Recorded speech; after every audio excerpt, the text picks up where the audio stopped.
Hello, my name is Lizzie Diamond, and I am a developer advocate at Glitch, and I am here with Melissa McEwen, and I work in developer education at Glitch. And we are here today to chat with you about parsing CSVs with d3-dsv. This challenge is a little bit less pretty on the output than the chart.js challenge, which developed, a pretty chart. This case, we're doing something a little bit more fundamental that is a little bit less pretty, but is very, very important. For those who want to do work in data visualization or work with data at all, a lot of the times the work that you're going to do is going to be taking data and smushing it into a format that's going to work with whatever else you're building. And so this app is about that and how to do that. So I am going to, what we're going to do today, we're going to go through, kind of talk through the app and how it works. And then we're going to implement one of the challenges. I think we're going to do adding an ascending, descending sort for when you sort by field. So we'll get to that. But feel free to drop in the chat if you have any questions, and Melissa is handling that. And we'll respond to you with funny emojis and or answers to your questions, or both. Let's be real, it's both. Okay, so I'm going to share my screen here. Sure. All right, do you see the d3-dsv starter app? Great. So this is what the app looks like. Here, I'm going to actually make the text a little bigger so it's more seeable. And right now, at the very outset, we have kind of a blank page because there's no file to actually parse. So we can go in, choose a file, my downloads here. Let's go with actually parse, popularbabynames.csv. So if we open that one, we see here in the output a list of popular baby names. And this file is one of the files that's in the README of this app. And that file is... Oh, Lizzie, it turns out the stream is only showing me. I don't know how to change it, though.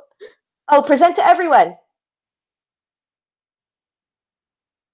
Is it presenting to everyone now? I'm going to pause. I don't know, because there's a delay. Let's wait. We're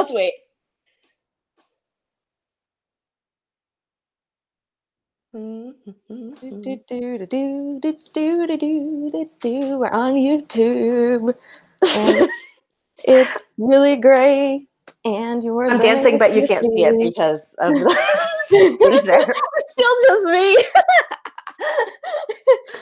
What did you say? It's me. It's still me. Wait, really? Yeah. It says you are screen sharing and presenting to everyone. Okay. I don't. What do we do? I don't know. Let's find out.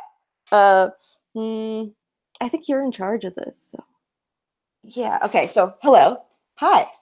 This is me and my face. Let's try this again. Screen share. Oh, there. It's on the screen now. Oof. We are safe. No, it's me again. No, it's you. Okay. Well, maybe it was working before. Okay. Present to everyone. Right. Okay. Now I'm going to leave it. And I'm assuming it's presenting to everyone. And I'm just going to keep going. Okay. It's there. Okay, cool. Thank you. The hardest part of coding. Screen sharing. Okay, so I'm going to actually reload this page so we can do that over again. So you can see this is what it looks like when you first load it. There's a blank section on the left and a choose file prompt that's very pretty and cyan colored. So we're going to take this popular baby name CSV. And this is from the city of New York, and it is organized by gender and ethnicity. So here it's loading the whole thing. As you can see over here, there's a scroll bar that appears because there is a lot of JSON in the output from the CSV. How much JSON? Let's find out. If we count the rows, it'll tell us that the JSON has 11,345 rows. And this is where CSV parsing becomes useful. If you have a CSV that has 5 rows, doesn't take very much time to sit and like manually make it JSON. But if it has 11,345 rows, then that is a lot to do manually. So there's also a button on here that will tell you that will give you a list of all of the fields in the data. So for this popular baby names list, we have for each popular baby name. There is year of birth, gender, ethnicity, the name itself, the number of people born with that name in that year, and the rank in the list. What I'm realizing now is I don't have a good button to just get back to looking at the JSON itself from here after you do count rows or get fields. So that's a cool thing that maybe it would be worth adding. But what we can do is we can sort this list by a specific value. So the one that I found most interesting was count, because right now the rank is based on gender and or sex, I guess, and the ethnicity. But we just want to see, like, in general, for all sexes, all ethnicities, and all years, what are the most popular names. So if we do count, it'll tell us the most popular name between 2011 and 2016 was in New York was Liam, and 387 babies were born named Liam. And in 2015, it was also the most popular name, which is interesting. I wonder why that is. Is there a famous Liam? Maybe one of the Hemsworth brothers, I think, is a Liam. Ooh, yeah, that's possible. Yeah. So it's counting everything too. So like the most people who are born in 2016 were male. I'm not sure, because I think that would depend on, like, because it's only showing you the top. I don't remember what the rank is here. We can actually organize it by rank and then see that there's 102. So this is automatically showing you the list descending. So it'll start with the biggest one. So this one, it looks like for all of the, it's just the, is it just the, do you think it's just the, it's 100 some odd for each? Wait, hold on. Oh, I see. Okay. So here we have 2014 male, white, non-Hispanic, Lucian is the last on the list in 2014. And then here we have 2014 male, white, non-Hispanic, Imran, also at rank 102, but that's because they have the same count. So that makes sense. And I think that's going to show for a while. I'm guessing that 10 is like their floor. So anything less than 10 didn't make it on the list. So there's only 10 Giuseppes and Dantes.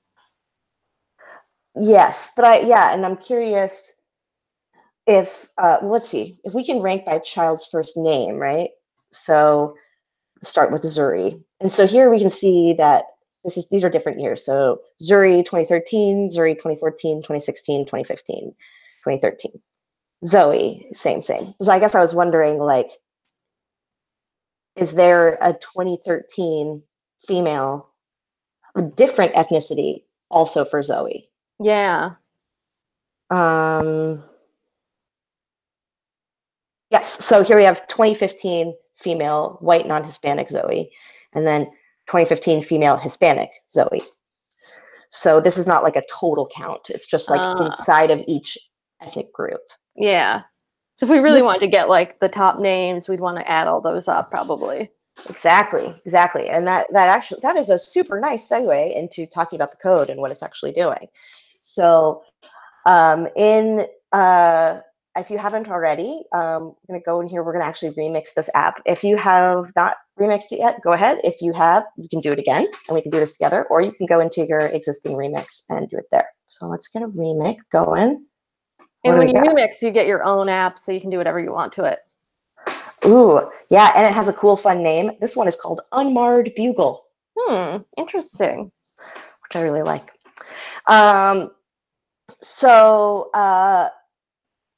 This README explains how to use the app, So basically what we just did. So finding a data set, I didn't show that part because I had some downloaded already, but these lists here are great. Keep in mind that CSV is a very squishy format. People like to use CSVs a lot of different ways. It's like when you watch someone use Microsoft Excel or Google Sheets and they're like stylizing it and like, you know, grouping multiple rows together to make like a big header and stuff. Like that's super awesome and it looks really pretty. But when it comes to like a computer reading it, the computer will struggle with that versus a like more generic CSV that has like the first row is headers and then each row subsequently is values that are based on those headers. Yeah, I used a program recently that generated a CSV that was like, support us on Patreon. And I was like, why isn't this working? And then I opened it up and I was like, dang it. Yeah, exactly. You're like, that is not a value. Totally. So yeah, so it says here, make sure your CSV has a header row and it is actually comma delimited. So you can open it in, if you have a Mac, it'll automatically try to open your CSV in Numbers, which is a Mac app for spreadsheets. You can open it also in Google Sheets or, you know, a text editor, like TextEdit, which is built in Sublime Text, VS Code, anything like that. And it'll, if you do it in a like spreadsheet software, it'll try to coerce your CSV into a spreadsheet. If you do it in a text editor, you'll actually see the text of the file, which is comma separated values. And then like each row is on a different line. So actually we can do that. Yeah, I prefer to open it in a text editor because like then I can see what it really looks like. Because sometimes like Numbers will open it correctly, but like a CSV parser like this wouldn't because it has like weird formatting or something. What happens if I try to open, like if I drag a CSV into the browser?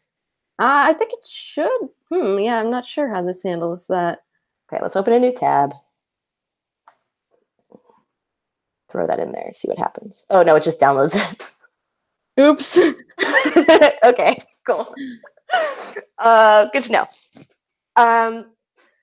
So yeah, if you try to pick a file that is not a CSV, so like if I go in here, choose file, and I pick this PDF, then the app will tell me that it can only take CSV files. So it does handle that. It'll make sure that it has a CSV, it's text in CSV. And if you disable that check, then you get a lot of really weird text. Oh yeah, should we do that? I did that once.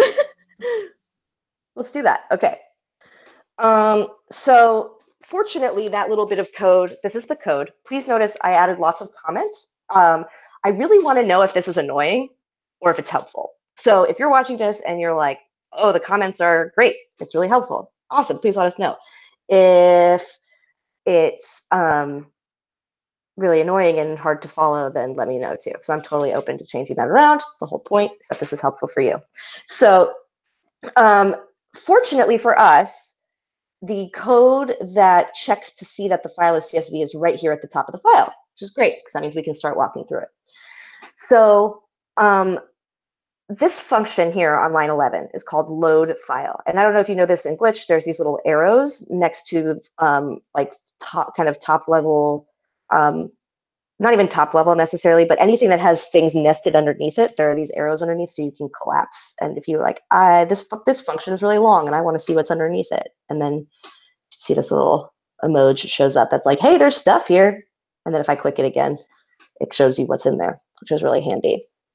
So at the top here, we create this variable JSON and it's empty. And the idea here is that by putting JSON outside of any individual function, it can be written to by any of these functions. It is accessible by any additional function that will be added because it is at the top level of this document. Is that bad practice, Melissa? I mean, for this, no, but like if you're making a super big app and you need to keep track of things, sometimes it can get pretty confusing. Like one time I accidentally had a global named like carrots, and then I had another thing named carrots, and I was like, which is it using? Which carrots? Yeah. Totally. Yeah, and that's one of the tricky things about JavaScript is knowing what parts of your code have access to what and naming things. And so that's why a lot of the times when there are variable names, you can actually name these variables whatever you want. But like in carrots. Like, yeah, we could take this JSON and rename it carrots if we want. Although it would make your life more difficult, so I do not recommend it. You have to go through and rename all these that say JSON Yeah. carrots, and then also you'd have to remember that carrots refers to JSON. Yeah. By naming it JSON, it's clear that it's They JSON. say the hardest problem in computer science is naming stuff, and it's true. I've regretted many names. Yeah, in Mapland, I used to work in maps, and in Mapland, there are a few like particularly loaded words like layer. Like a layer can mean a bunch of different things, or like a style can mean a bunch of different things. So, as you notice as we go through this, the variable and function names become longer and longer, because I want to make sure that they're like really clear. So anyway, we have JSON. JSON will always hold the JSON that is created from the CSV. And as we do stuff later in the file, like sort things, for example, all of those, like the sorted version will then be added to JSON. So this variable JSON is meant to hold the like canonical JSON data. The next line, we create a variable called output and point it to the HTML element JSON output. So if I go back here to my app, I can right click here in this black box and click inspect. And this will show me what is actually being loaded on the page. Wait, I want to inspect that. Thank you. And so here we can see that here the output is a div. It's like a division on the page with ID JSON output. And so this app or the code says, okay, instead of typing, basically what I said was, instead of typing document.getElementById quote JSON output over and over and over again, I wanted to just assign it to a variable, because in addition to the JSON being changed all the time, the output of like what you see on the page is also changing all the time as we do things, add new files and sort and get a list of the field names and so on. So I'm going to skip down now all the way to the end. Everything else we can pretty much walk through straight through, but this is important. The last line in this file says, okay, go and get the input element, the element on the HTML element with the ID input, which is over here. That's the actual, like, the choose a file, input type file, ID, input. So ID is input. And what we say here is we're adding an event listener. And this concept is kind of key to this code. This app responds to events. And so when you click a button, for example, that is an event. When you choose a file, that is an event. And these events are on the in the HTML page, like in the user interaction space, can be triggers for other pieces of code that can be run in your code. And for JavaScript, which is a language that is used to make the web interactive, it makes a lot of sense for that to be quote unquote event driven, where things are not changing just when you load the page, but rather when you're interacting with the page. And if you were doing the chart.js starter with us, there was some event-driven code happening. It was just happening within the chart.js library, and so we didn't actually write the event handling code. We did use it, but we didn't write it. So what we have down here is when a change event is registered on this input element. So when the input gets in, basically when you select a new file, call this function load file. And so that's what this function is up here, load file. This is the function that is called when there is a new file in the input, which is great because that's what triggers, like, okay, first thing, make sure that there's nothing in the output. So that little black area on the page, make sure that this is empty before. Yeah, it clears it out, because otherwise it would just be a huge mess. Like everything you uploaded would be all in there. Totally, exactly. And then here we create a variable called file, and we assign file to be the value of event.target.files 0. And so when you create an event listener, excuse me, the function that is designated here gets a parameter passed to it, and that parameter, or an argument same thing. An argument passed to it, and that argument is the event itself. So the event is represented, like the change event, quote unquote, is represented as an object. And there's a bunch of different attribute information about that. Most importantly, the piece of information about that event that we really want is the file itself. We want the contents of the file. So we create this variable file and say, give me that file. And so file becomes an object that represents all of the information about that file. So on line 16 here, we now have file, and we want to know what type it is because we want to make sure it's a CSV. So one of the attributes of file is type. And so I can say, if the file is not a CSV, print to output, which is a function defined below that prints text to the JSON output. This app can only take CSV files, and then return. So stop trying to do all the other stuff in this file or in this function. Just like quit the function. And so what happens here when we choose a file, if I pick a file, this is considered to be a change event as soon as I press open. And then that function will be called. And I'm picking a CSV, or excuse me, a PDF, not a CSV.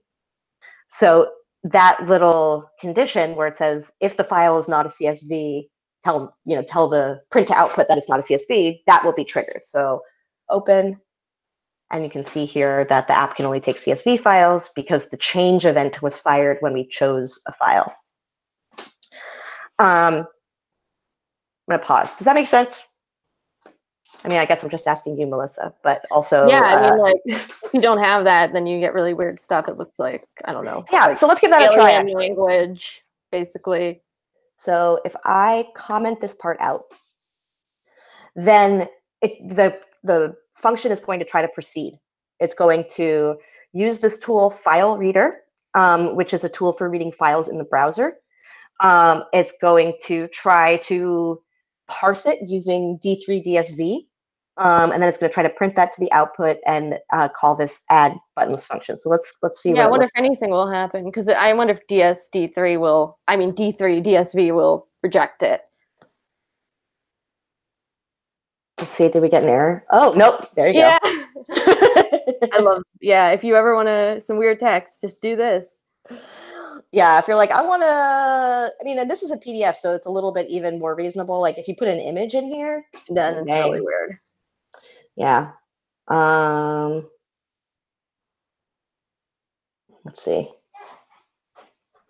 Oh, maybe it's that it really didn't like it. Yeah, probably the console is like, help. Oh yeah, it's like, I can't read this. d3-dsv is like, sorry, can't do that. Yeah, what do you want me to do? It's like. But then if we pick a CSV, then because we cleared out the output, we are starting over, adding a new file, running that function again. So I think it makes sense to keep this in here, so that users know what to expect. Yeah. Continuing to walk through this file, this JavaScript file, not the CSV file. We create a variable reader and assign to that a new file reader. And you'll notice that file reader is in capital F, capital R. I think that's called camel case. Is it called camel case if the first letter is capitalized? Actually, I don't know. I think it's called Pascal case, which I only know because I tweeted a thing a couple years ago, and then like a lot of people respond to it like, excuse me, it's called, you forgot Pascal case. So now I will know that forever. Thank you, internet pedants.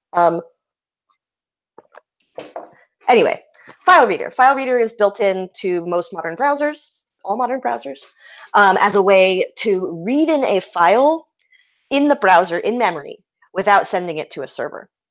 Typically, if you are uploading, like truly uploading a file, what you're doing is you're taking your file and you're making a version of it that exists on a server somewhere. This app does not do that. This app just reads the file in memory. And that way, if you refresh the page, the memory is wiped, that file is gone. It never gets saved anywhere. And the way that file reader works is a little bit confusing, and it confused me for a while. The order in which this is happening is we create a file reader, And then here on line 23, we define a function to be called when the reader reads something. So in 31, the reader decides to read the file, read as text. And when this method is called, it executes this function that was defined on line 23. So it looks a little bit backwards, but like, well, take a moment, say that's weird, and then just kind of move forward. It's a promise, maybe? Is it? I don't know. I think it might be. Like if you tried to just return that thing, I think it would just say promise. And you didn't, if you didn't do the unload part. Because I did that when I first started it. I like tried to just run the read as text, and then like I was like, what? Where's the data I expected? Totally, because it doesn't know what to do when it reads it. Yeah. And then I was like, oh, I have to put the stuff I want to do in this onload. Yeah, exactly. So the first thing that we want to do in here is to use d3-dsv to parse the CSV. And parsing means take it, read it, turn it into JSON. And the reason that we want to do this, just kind of big picture level, I'm going to make this text a little bigger as well, so that it's more visible. The reason that we want to do that is because JSON data is a lot easier to use and manipulate and count and do all the things that you would want to do with data than CSV in JavaScript, in everything, not just JavaScript.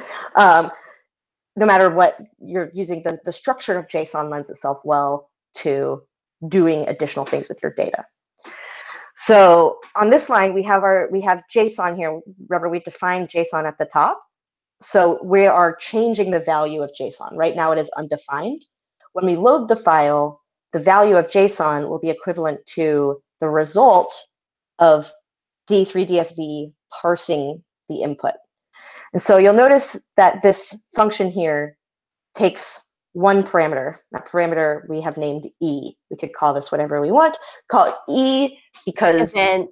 Some people call it. Represents the event. Yes. So load file is a function that was called by an event listener.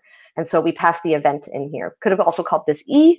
Decided to call event. We also could have called it, potato if we wanted. But calling it E or event is more conventional, and then other people reading your code can understand what that means. Oh yeah, that's another issue of where variable names can be bad, because I think I did when I was doing this, I had event and I also had event in that top level function. So I was like, event. So yeah. Don't do that. Yeah. So the thing that so as reader is reading the text, it creates an event that is passed here. And then part of that event, that event is like, hey, I read it, and here's what I read. And e.target.result is what was read from the file. And then you're handing it over to D3 to do its thing. Exactly. So what we could do here is say, let read file equal e.target.result, and then change this to read file. So that's the same thing, but we're just skipping a step by putting it directly into the CSV parse method. But this will work exactly the same. And then the second parameter here is d3.autotype. And I put a link here to the D3 documentation. Basically what this does in d3-dsv is it goes through your file once it creates the JSON, and it says okay, the value of this field is a number. I can see that. So instead of making it a string value number, I'm going to make it a number. So when we go in here, we choose our file. Here you can see all of the numbers. They don't have quotes around them. If they had quotes around them, they would be strings. And you can't do math on a string. I mean, you can, but it's not going to give you what you want. If I want to do things like put these in the right order, or sort. I want to sort by zip code, go from the highest number zip code to the lowest number zip code. Then if they're numbers, then they're going to sort, or if they're strings, excuse me, then they're going to sort differently than if they're numbers. And then this gets particularly messy when you want to start adding numbers together.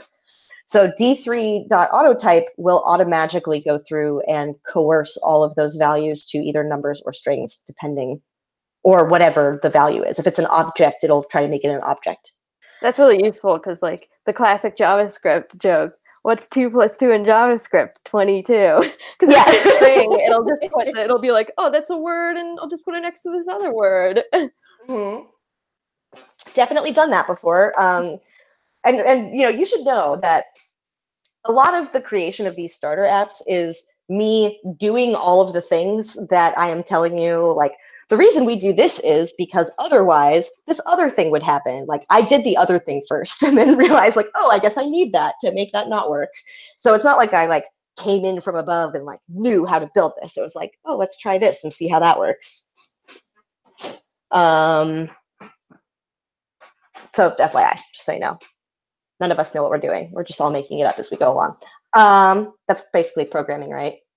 We're just making it up and then Googling things, I think.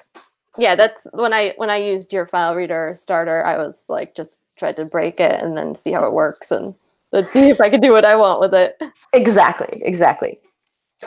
So after we have parsed the CSV, that JSON is in this JSON variable. And then we have this function print to output, which has now been called twice. So I'm just going to go and look at it. It's down here. And all this function does is it takes whatever text you give it, and it changes the inner HTML value of output to be that text surrounded by pre tags. And I think pre stands for pre-formatted, right? I think so. And the idea is that the text that you give it will not, it will have the spacing and the, how do you explain that? Like, it's like HTML, your browser's not going to try to parse it as like text. It's going to be like, oh, you just want this the way you wrote it. Yes, exactly. Pre-formatted text, yeah. So like presented exactly as written. So if I were to, let's say in here, instead of text, like I don't really care what text you give me, I just want you to put in, whenever this function is called, I want it to say A and then a bunch of spaces and then a G.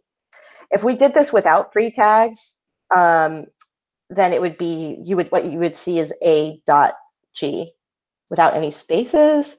But here, you know, I'm just doing something so that it calls that function. We can see A space dot space, bunch of spaces, and then G. And this is especially useful if you're going to do stuff like, I want to show you what this code looks like.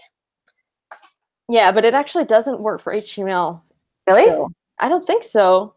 Let's find out. You need to encode it with, yeah, it's actually going to try to make an H3, yeah. I think. Yeah, so what it's doing is it's like, oh, yeah, it's HTML. I'm just going to try to make it into a HTML thing. And, like, if you want to put HTML on one of these, you need to, like, put it through something called an encoder. So it turns, like, all the, like, I don't know. Special characters. Yeah, the special characters into things that HTML isn't going to try to be, like, turn into HTML. Oh, interesting. Cool.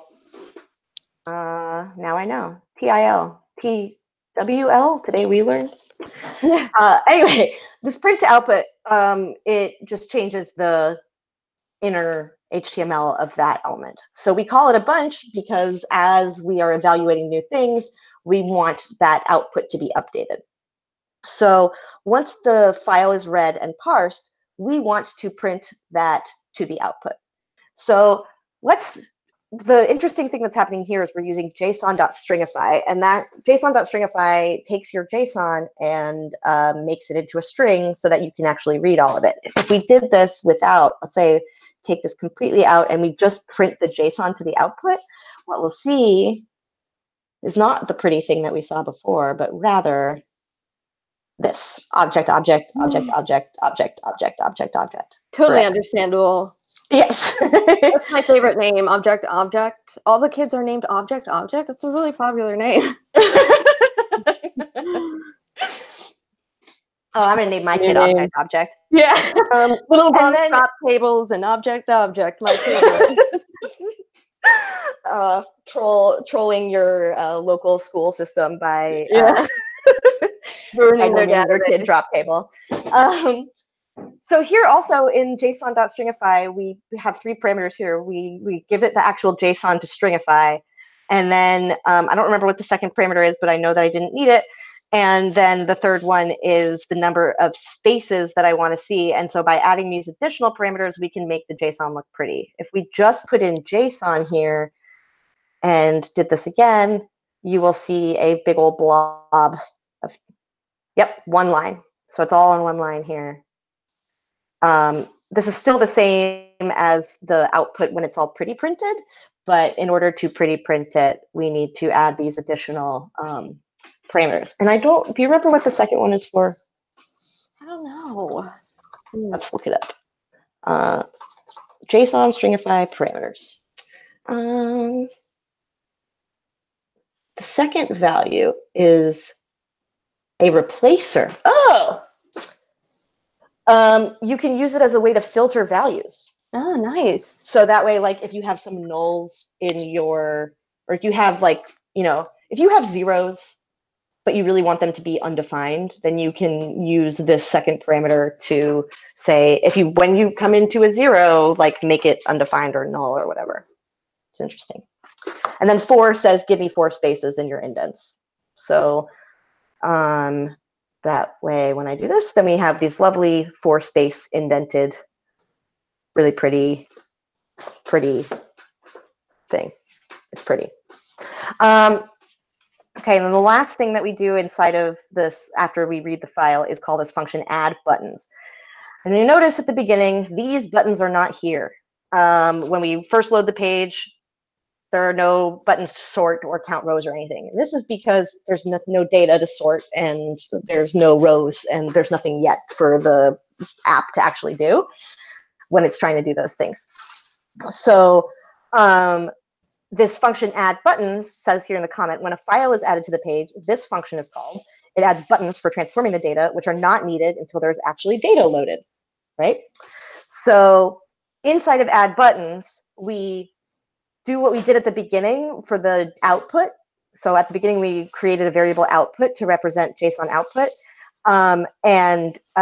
Here we are creating a variable operations call, COL, which is short for columns, and assigning that to the other column. So this page is divided into 2 columns. And if we inspect it, you can see when the screen gets small enough, they turn into, the columns become on top of each other. But we have 2 columns here. We have the JSON output column and the operations column. And what add buttons does is it adds buttons to the operations column. So the buttons that we're adding, right, are count rows, get fields, and a sort by dropdown. Count rows and get fields. This button is going to do the same thing no matter what. It will count the rows of whatever is in JSON. So we have this line here on 43 that says only if this button doesn't exist. So like if we pick a file, cool, awesome. Pick the file, all these buttons are here.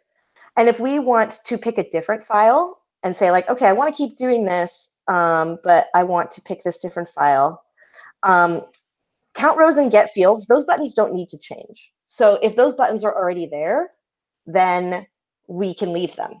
The one that does need to change is sort by, because the values in here in sort by are dependent on the file.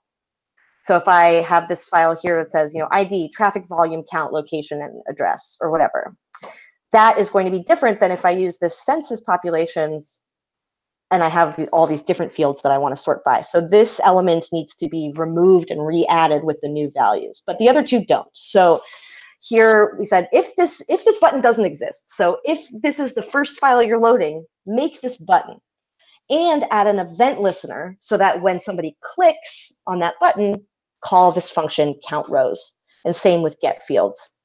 And so count rows and get fields, these count rows will, this is condition here, this condition should never be met, but in case it is, if there's no JSON, then you tell it to select CSV. Otherwise, then you count the lengths of JSON. And because JSON is changing, that value JSON is changing every time new data is added, this call, like JSON.length, will always work. So if I wanted to like create like, if I wanted to know like what the most popular name was, I could create a new button for them, right? Yes, exactly. And that is what we are going to do shortly with creating, like currently the sort by will only sort descending, but we wanted to sort ascending and descending. So, but yeah, the way that you would do that was here. So line by line, we create an element, document.create element button. And this is one of the cool things about front-end JavaScript is that you can actively be manipulating what the, you can actively be manipulating The way what, the page, things yes, on the page, add things to the page, remove them, reorder them. exactly.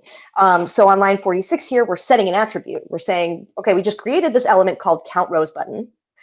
And now we want to give count rows button an ID. And that ID is count rows. And then we want to set the inner HTML of it to say count rows. And then we want to add it to the column. And so this is create the button, give the button an attribute, give the button some HTML, add it to the page. And then the last line here in 49, add an event listener for what to do when that button is clicked. And if I wanted to make a new button, I'd totally just like copy that, right? Yeah, so that's what I did here. On the second part, you'll notice it looks almost exactly the same, but instead of count rows, it's get fields. And so if you wanted to make another button, yeah, you can create a button element and then give it some attributes and some HTML and an event listener. And you can do this with any kind of element on the page. So for example, a dropdown is a type of element that, it's a dropdown. It looks like this. You drop down, select things. So what we do here is unlike count rows and get fields, this dropdown needs to be updated. So every time there's a new data, it needs to be updated. So instead of creating an element here inside of this add buttons function, I created another function called update sort by, which will update that dropdown. And what update sort by does is it actually creates that element and returns it. And so it says like, okay, if the dropdown already exists, remove it and then build a new one. So that's what this condition is here. If it already exists, then remove it. And then we create a new one. Sort by dropdown equals document.create element select. That's the name of the dropdown, is called a select element. We give it an attribute, sort by. And then we use this fancy, weird built-in way to add options to a dropdown by creating this new option for, what did I do here? Sort by dropdown or options. That's just the first option, the like default one. Yes. That tells people what it does. So it's pretty useful. You can also use labels for that too. Yes. There's so many different ways to do this. You can also use like the create element and create an option that way. But this new option thing, that's pretty I think it's more readable than the other way. Yeah, I agree. And then so the option takes two values. One is what is the user actually going to see? So here, so we see sort by, and then what is the value that will be passed to the event handler. So, or the event listener. So here for each of the columns, this is interesting. So JSON, d3-dsv, in addition to just giving you the JSON output, it gives you a little extra thing at the end, which is an array called columns. And it is just a list of each of the columns in your CSV, which is really handy because that way, instead of iterating over each row and trying to find each column name, you have access to this list of columns that you can then use to do things like add, for each column in this list of columns, add a new option to the drop-down menu. What made you choose d3-dsv, and what else can you use it for? That is a great question. d3-dsv I chose because there are a lot of different tools for parsing CSVs because it's a really common problem. There are two very popular ones for the browser called CSV.js and Papa Parse, and both of them are very opinionated about what they give you on the output.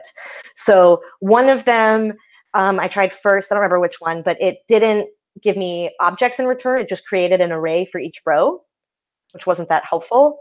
And then the other one wasn't able to do the d3.autotype, like coerce the values. So you would have had to do that all yourself. Exactly. And then I realized that like we don't need to do that. And d3-dsv is a little helper tool from the D3 suite of tools. And D3, it's called D3, stands for Data-Driven Documents, is a tool for taking data and visualizing it.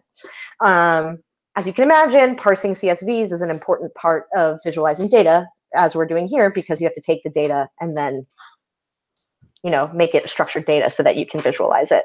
And all of the utility functions, like basically everything in D3 is like very tight. It's like well documented and well written and intuitive. And so as I was going through trying to figure out which one to use, I picked d3-dsv. By far, not the only one. You can use whatever CSV parsing tools you want, and most of them have great documentation on how to do it. But d3-dsv felt the most clear for this purpose. That's what's cool about Glitch is you can just spin up projects and try a bunch of different like potential solutions and see which one you like the best and that works best for a particular project. Totally. And if anybody out there wants to remake this with one of the other libraries, I would love to see that, and then like tweet it at us or, you know, social media it in our direction, and we would love to see that. I realize we have like 10 minutes left, so I kind of want to zip through this. The way sorts, I gotta tell you a secret. I can never ever remember how to sort things. So I usually go on Stack Overflow and copy paste someone else's solution. I usually like console log everything for like, and just to see what's going on, and then I'll be like, oh yeah, that's the one. Right, totally. Well, so the interesting thing here with sorted, right, is right now everything is sorting descending. And the reason that it's sorting descending is because of these two little operators here. If I take this greater than and I turn it into a less than, and I take this less than and turn it into a greater than, we have an ascending list or ascending sort. And I could go, you know, we could go into like the specifics of why, but I feel like that's pretty well documented. Yeah, and what I do is I'm console logging A and B because just to see how sort is running through the data. Should we do that? If you want, yeah. Console log. Hey. Okay.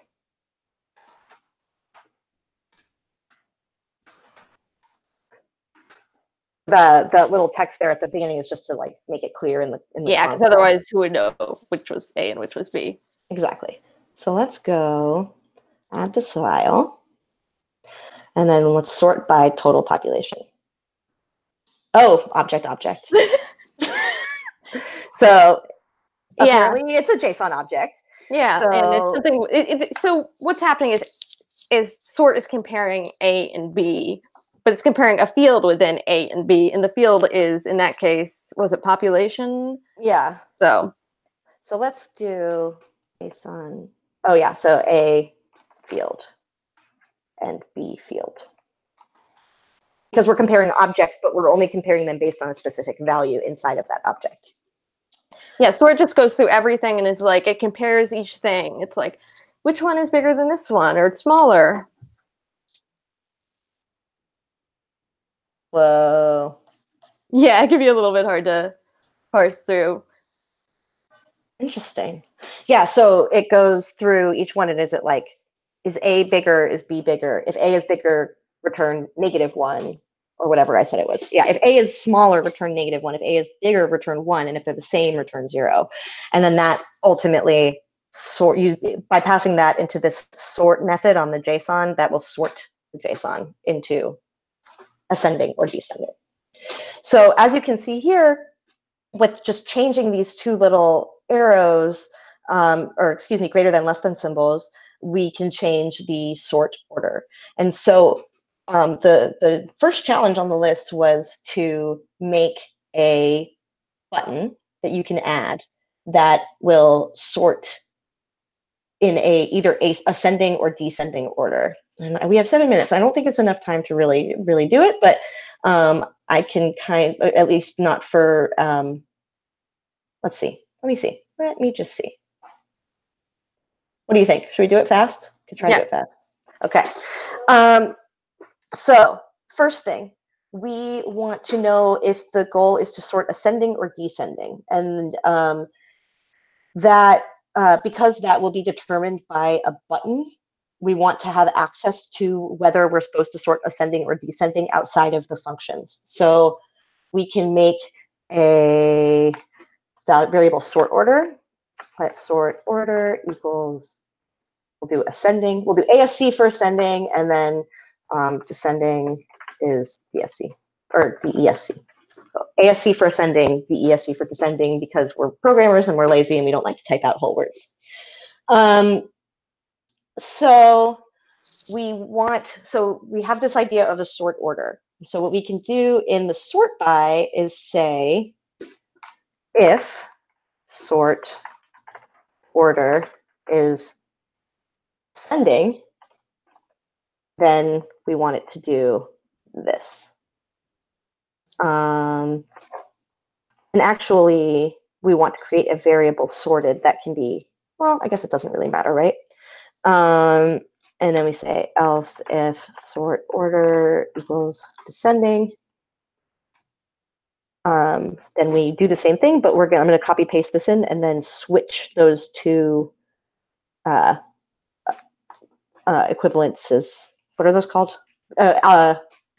Operators? Evaluators? Yeah, operands. Operands. Cool. So right now we can, hold on. It's giving me an error, which means I probably forgot to do something. Oh, I forgot to close this else. Also, was sort order already declared? Oh, yeah. I think so. Yeah, we did that at the top.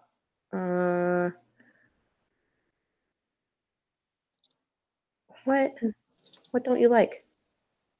Sorted. Oh, sorted is defined within each of these conditions. And then so out here, it doesn't know what sorted is. So what we can do is we can say, let sorted. Yes, exactly. Let sorted. And then here, we're changing the value of sorted, which exists outside of these conditions. And then this print to output knows what sorted is. So choose file. Right now we have it ascending, right? The variable at the top, we defined it as ascending. So if we come in and we, Uh-oh. Are you there? Yeah. Okay, sorry. I pushed the wrong thing. If we do total population, it's going to sort ascending. If we go in here and we change this to descending, do this all again, choose the value, open, sort by total population. Now it's going to sort descending. So ultimately what we need is a button that changes this value from ASC to DSC or DSC to ASC or D, whatever. Ascending to descending, descending to ascending when the button is clicked. So what we can do is we can, down here where we make, oh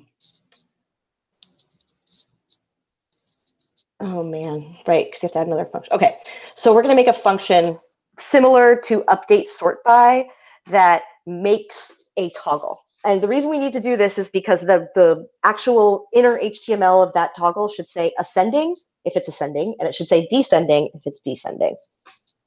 So actually, before we even do that, we can just make one. I'm sorry, I'm like jumping around. But are you going to use like a radio button? I was thinking the way that I did it before when I was practicing, because you got to practice for these things, was I made it just a button. So oh yeah, you can definitely, yeah. We can Okay, let sort order toggle equals document.create element button. Sort order toggle set attribute, because we want to be able to access it. Maybe sort order toggle. We'll call it sort order toggle. It's nice when you give things names that are related to their names. This is impressive. You're doing this all from memory? Yes. No, I have another. Oh, okay, yeah. Sorry, I'm not that cool. And 100 times. So then we have sort order toggle. It's a button. We want it to say inner HTML equals change sort order. Okay, and then we want to add it. Append child sort order toggle. So now this button doesn't actually do anything, but when we add a file, we should see a button that says change sort order, and that's not going to do anything. So we have to add an event listener to make it do something. But actually, I'm realizing that I want this button to exist after the drop down and not before it, so I can put it underneath after we've added sort by drop down, add sort by toggle after, or sort order toggle after. Then we want clicking that button to do something, right? So sort order toggle dot add event listener. On the click event, we want it to do something. That's not going to work. We want it to, what did I put in here? Oh, yes. Change sort order. Yeah, we can do this cool thing here. It's called adding an anonymous function. So instead of defining the function separately, which we could do, and I have done for all the other functions here, we can define it right in line. Wow, nice. And this is arrow. This way of writing functions with an arrow is new in as of the last 5 years. ES6. ES6, ES 2015, y'all. We're in the future. And so this is a way that we can define a function here, which don't have to do, but could do. So here we want to know if sort order is ascending, we want to change sort order to be descending after it's clicked. And then we want to actually sort it at the end. Well, first, I guess we want sort order to be descending. And then else if sort order equals descending, we want it to equal descending. And then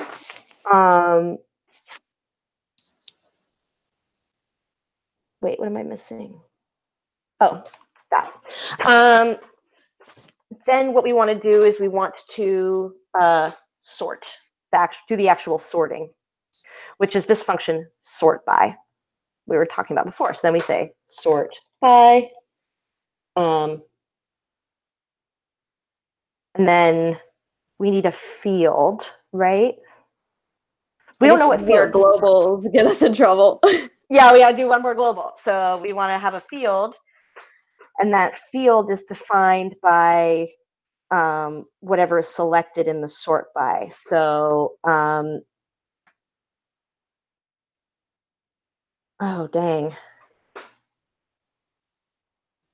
Because the event being passed to sort by here should have a value in it. Huh. How did I do Well, if it changed the global value, then wouldn't it automatically? No, maybe it wouldn't trigger the change. Yeah. I don't know. Let's try that. So if we take this out.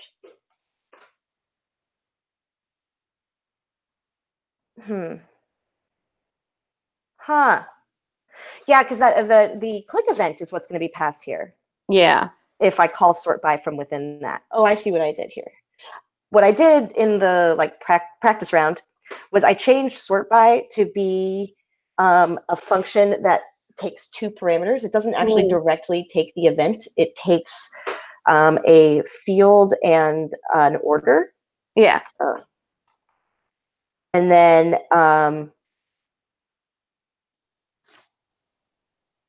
you get away from those problems with globals, and that actually, like, if you're doing like big projects, then you can test things more easily too.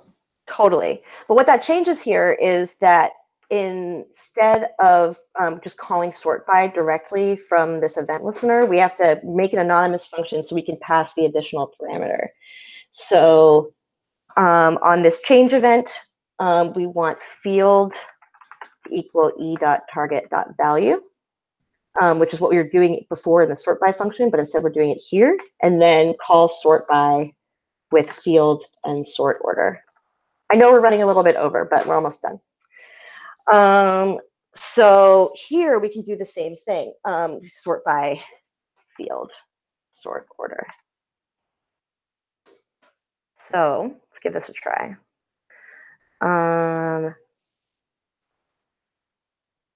We have the one thing that our code does not handle right now is if we push this button before we select one of these things. So we'll have to add that condition. But for now, we can say, okay, I want to sort by total population. It's now in ascending order. We change the sort order. It goes to descending. Yay! Yay! Woohoo! That's so awesome. So there are Unmarred Bugle is the name of the project that I have forked here. Excuse me, remixed. Oh gosh, I gotta stop myself with that. Remixed here. And it is here for the playing, should you so decide. The next thing that I would love to see is, and Melissa has an example of this on one of her apps as well, is once the JSON is created from the CSV, it would be cool if you could push a button and download it. So I'm going to stop broadcasting now. Or not stop broadcasting. I'm going to stop presenting, not stop broadcasting. Okay. Hi. And that's all we got for this one. And in the next week, we're going to be launching a new challenge, and this one is going to be about making maps, which is, as I mentioned, kind of my bread and butter. I love making maps, and so I think it's going to be super fun. We're going to have a really good time. We're going to make some cool maps, and then the idea is that chart.js plus d3-dsv plus this new mapping challenge, you can use all of these starter apps together to make like a cool data viz app. That is your super cool app. I'm gonna make one with my favorite restaurants. Oh, perfect. That is exactly right. Awesome. Thank you so much for watching. I hope this was helpful. Please let us know if you build cool stuff with Glitch always. I mean, especially if it's CSV or chart or map related, but also just in general. You can tweet at us individually or at Glitch, or you can send an email or carrier pigeon or whatever. Don't do the carrier pigeon one though, because I think that pigeons probably can't hold a computer. I don't know. But some pigeon out there is like, challenge accepted. Or maybe some of our viewers are pigeons. So. Oh yeah, sorry, not to you know. I don't want to. They're really smart. I would never pigeon explain anybody. Yeah, pigeons can probably code. Pigeons can probably code. I agree. Awesome. Cool. All right. Thank you so much, everyone. Bye.